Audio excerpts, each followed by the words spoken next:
Bog svima, veliki pozdrav svima iz Irena Skro Cafea. Inače, svaki mjesec snimam po nekoliko podcast epizoda koje objavljujem na svom Patreon profilu. Veliki pozdrav mojim Patreonima i prvo veliko hvala na podršci, zahvaljujući vama mogu snimati više ovakvih materijala.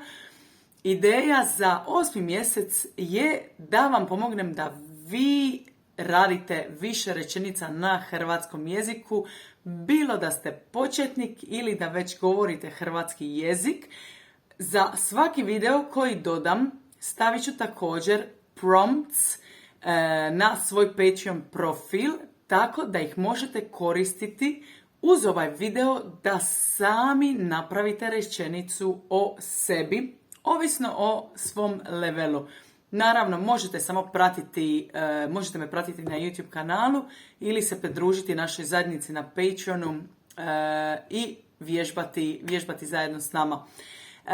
Pa u ovom videu govorit ću o našim planovima za ljeto. Dakle, koristit ću uglavnom present, možda malo futur, ali uglavnom present i koristit ću znači oblik ja ili možda mi.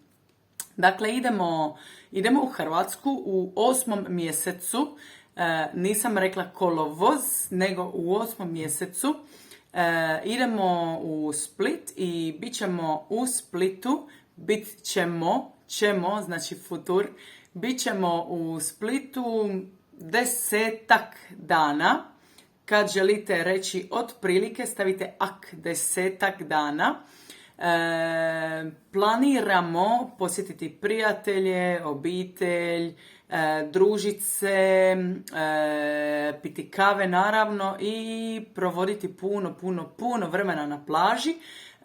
Planiramo nakon Splita ići na neki otok, možda idemo ili možda ćemo ići na Brač ili možda na Pelješac. Dakle, idemo u Split, ali idemo na Pelješac, na Brač. Planiramo biti nekoliko dana, možda ići na tečaj kitesurfanja i to je to, zapravo jedan laganini ritam. Nakon toga idemo natrag u Split i ponovno druženje s obitelji, s prijateljima, hvatanje boje, uživanje i to je to.